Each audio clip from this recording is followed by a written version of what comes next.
আমি তার ডাকে সাড়া দিয়া তারে ইয়াহিয়া নামে একটা সন্তান দান করলাম। সুবহানাল্লাহ। আল্লাহর পক্ষ থেকে কয় তোমার একটা ছেলে সন্তান দিছো, আর এই ছেলে সন্তানের নাম তুমি রাখা দিবা ইয়াহিয়া। আল্লাহ নাম রেখা দেয়। আল্লাহ কয় আমি যে তোমাদের ছেলে সন্তানটা দিব ওর নাম কি রাখবা? ইয়াহিয়া। তার মানে ছেলেটা পুরোটা বলনা হইব না, পুরোটা বলনা হইব আল্লাহ যারা দিতেছে কি হইব? নবী তো হইব। কথা কোন ঠিক নেবে? তো আল্লাহ তাআলার কাছে দোয়া করছে। আল্লাহ তাআলা বলেন ফাস্তাজাবনা লাহু ওয়া ওয়াহাবনা লাহু ইয়াহইয়া। আমি আল্লাহ তারে ইয়াহইয়া নামে একটা সন্তান দিছি, তুমি তার নাম ইয়াহইয়া রাখা দিবা। তারপরে আল্লাহ তাআলা বলেন ওয়া আসলাহনা লাহু যাওজা, আর আমি তার বিবিকে তার জন্য উপযোগী বানায়া দিলাম। তার বিবির বাচ্চা পায় না, কিন্তু উপযোগী বানাইছেন কে? বাচ্চা চাইবেন খাজা বাবার দরবারে না, বাচ্চা চাইবেন লেংটা বাবার দরবারে না, বাচ্চা চাইবেন আজমিরে না, বাচ্চা চাইবেন এরকম কি আমিরপুরে, বাচ্চা চাইবেন কার কাছে? আল্লাহ। কোরআন শরীফের দৃষ্টান্ত দিছে কি দিছে না? দিছে। আল্লাহর কাছে সন্তান চাইছে, আল্লাহ দিছে কি দিছে না? দিছে। বৃদ্ধ হয়ে গেছে কিন্তু উপযোগী বানায় দিছে কি? আল্লাহ। কই বাবা তোমার দরবারে মাটির হাঙ্কি নিয়া দরবারে একটু সিন্নি কম করলে কিলা পিলির পরে কথা বল ঠিক কিনা? ওই বাবার দরবারে যাও সিন্নি খাইবার লাগা, তোমার বল সিন্নি খাওয়া দেয়া ইমানদারে তোমাদের কাছ থেকে টান দিয়ে নিয়ে আসা। কথা বল ঠিক না? কথা কই না মিছা কথা কইতেছি। তাহলে আরে বাবা আপনারা প্রমাণ করবেন না, হক্কানি পীর, হক্কানি আলেম, হক্কানি বুজুর্গ, হক্কানি আল্লাহর ওলিদেরকে আমরা সাপোর্ট করি। কথা বল ঠিক না? তাদেরকে আমরা সাপোর্ট করি, তাদেরকে আমরা এইরকম ভাবে তাদের কবরে যাইয়া আমরা জিয়ারত করি, শাহজালালে জিয়ারত করি, শাহপুরানে জিয়ারত করি। তারপরে যত আউলিয়ারা আছে যারা আমরা জানি হক করি আমরা জিয়ারত করি, তাদের কাছে গিয়ে মূর্তি দেই না, গরু দেই না। বাপ মারে তো একদিন কোনো বস্তু দেখা হইতে পারে না, বাপ পীর বাবারের প্রতিদিন কোনো বস্তুর ব্যবস্থা করে দেয়। টাকা আমার ঠিক কিনা? ওইদিকে যেমন আমার আলোচনার বিষয় ওইদিকে না, আমি ওই দিক থেকে আলোচনা করতেছি, অনেক লম্বা আলোচনা শেষ হবে না। তাহলে আল্লাহ তাআলা বলছে আমি হযরত জাকারিয়া আলাইহিস সালাতু ওয়াস সালামের বিবিকে তার জন্য উপযোগী বানায় দিলাম। আল্লাহু আকবার বলেন। তাহলে হযরত জাকারিয়া নবী আলাইহিস সালাতু ওয়াস সালামের দোয়া আল্লাহ তাআলা কবুল করছে।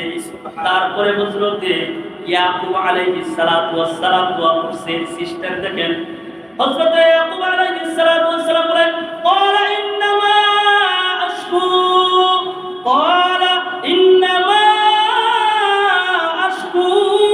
আল্লাহু আকবার বলেন। হযরত ইয়াকুব আলাইহিস সালাতু ওয়াস সালাম বলে আল্লাহ ক্বালা, সে বলে ইন্নামা নিশ্চয়, আশকু আমি নিবেদন করছি। কি করছি? নিবেদন। আমি নিবেদন করছি। ওম বাসি ওয়া হুজনি, আমি আমার কষ্টের কথা, আমি আমার সুখের কথা, আমার দুঃখের কথা তোমার কাছে আমি বলছি। আল্লাহ আল্লাহু আকবার। আল্লাহ। আমি আমার রবের কাছে বিনয়ের সাথে আমার সুখের কথা, আমার দুঃখের কথা আমি আল্লাহ তোমার কাছে পেশ করছি। হযরত আইয়ুব আলাইহিস সালাতু ওয়াস সালাম এই দোয়া করছেন আল্লাহ তাআলার কাছে। কয় আল্লাহ, কারণ হযরত ইউসুফ আলাইহিস সালাতু ওয়াস সালামকে যখন বাইরা দিলা, তার বাপের ফাঁকি দিয়া মিথ্যা কথা বইলা চক্রান্ত কইরা বাইকে গোয়া ফাইরা দিছিল। কথা ঠিক কিনা? ওখান থেকে রক্তমাখা জামাইনা তার বাপরে দেখাইছে নবীকে, কয় বাগে খায় বলছে কিন্তু সে তো নবী। আল্লাহু আকবার বলেন। সে তো নবী।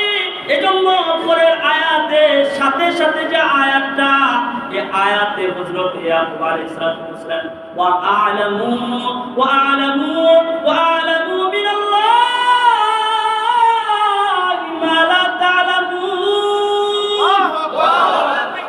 সে বলছে আল্লাহ আমি আল্লাহর তার কাছ থেকে আমি যা জানি তোমরা জানো না। সুবহানাল্লাহ। ছেলের বিভাগে খাইছে নাকি তোরা মারছস, এটা আমার আল্লাহর পক্ষ থেকে আমি জানি, তোরা জানোস না। সুবহানাল্লাহ।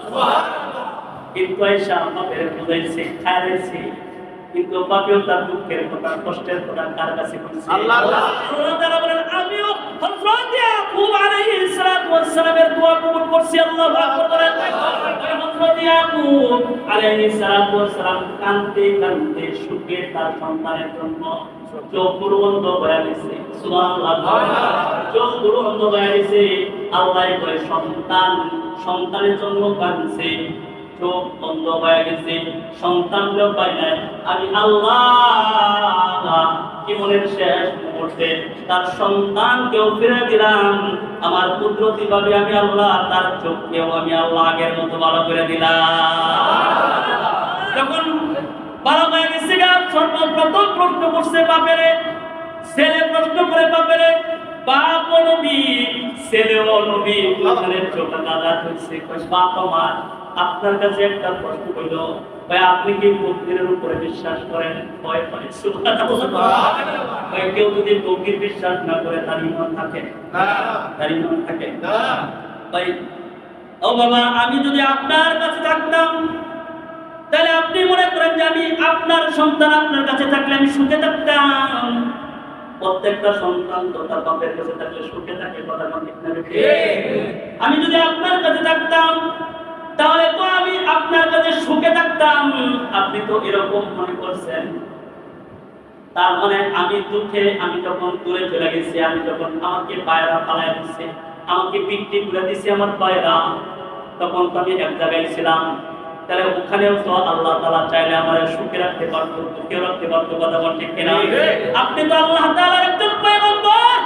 গো আব্বা জান, আমি আপনার কাছে জানবার চাই, আপনি যদি তকদীরের উপরে বিশ্বাস রাখতেন তাহলে কাঁদতে কাঁদতে আপনি তার চোখ আপনি বন্ধ করতেন না।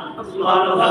আপনি তো কাঁদছেন আমার সুখের জন্য কাঁদছেন, না জানি আমার ছেলেটা কেমন আছে, ঠিক আছে ঠিক, না জানি আমার সন্তান কেমন আছে, এই জন্য কাঁদছেন। হযরত ইউসুফ আলাইহিস সালাতু ওয়াস সালামকে জবাব দিতেছেন তার বাপ ইয়াকুব আলাইহিস সালাতু ওয়াস সালাম বলে, তুমি হারায় গেছো এই জন্য আমি এক বিন্দু চোখের পানি তোমার জন্য ফালাই না। সুবহানাল্লাহ। এক বিন্দু চোখের পানিও আমি তোমার জন্য ফালাই না। আমি তকদীর সম্পর্কে জানি, আমি একজন পয়গম্বর, আমি তকদীর বিশ্বাস করি। তাহলে বাবা আপনি কেন কাঁদছেন? কাঁদতে কাঁদতে আপনি চোখ বন্ধ করে দিচ্ছেন, কেন কাঁদছেন? হযরত ইয়াকুব আলাইহিস সালাতু ওয়াস সালাম বলে, বাপরে আমি এই জন্য কাঁদছি, তুমি যে হারায় গেছো, তুমি কি তোমারে সৎ কাজের আদেশ দিবে, অসৎ কাজের নিষেধ তোমারে কেডা করবে? সুবহানাল্লাহ। কে তোমার সৎ কাজের আদেশ করব, জাহান্নামের পথ দেখাইবো, জান্নাতের পথ তোমারে কে দেখাইবো? বাজান এই টেনশনের বাপ আমি কাঁদতে কাঁদতে আমার চোখ বন্ধ হয়ে গেছে। সুবহানাল্লাহ। ওই জন্যই তো বাবা মার কাছে সন্তান হলো আমানত। সন্তানকে দিনের শিক্ষা দেওয়া, সন্তানকে দ্বীনের জন্য উপযোগী করে তোলা, সন্তানকে জান্নাতের পথের রাস্তা পর্যন্ত উঠায়া দেওয়া, এটা হলো প্রত্যেকটা মা বাবার দায়িত্ব, কর্তব্য। প্রত্যেকটা মা বাবার দায়িত্ব, কর্তব্য। এই কর্তব্যগুলো প্রত্যেকটা বাপ মার জন্য ফরজ হয়ে যায়। এই জন্যই তো হাসরের ময়দানে যে বাপগুলো সন্তানগুলোরে দ্বীনের উপযোগী করবে না, কোরআনের উপযুক্ত করবে না, জান্নাত জাহান্নামের রাস্তা দেখাবে না, দ্বীন বোঝাবে না, এই সন্তানগুলোই বলবে আল্লাহ জাহান্নামে দিতেছেন একা জামিকার লাগা, যেগুলোরে আমাদের জন্য আমানত বানায় দিচ্ছেন, এরা তো আমাকে জান্নাতের পথ দেখায় নাই, জাহান্নামের পথ দেখায় নাই, দ্বীন শিখায় নাই, কোরআনের পূজাও করে দেয় নাই, এগুলোর সামনে আনে এদের বুকের উপরে পাড়া দিয়া তারপরে জাহান্নামে যাবো। নাউযুবিল্লাহ বলে হযরত আব্দুল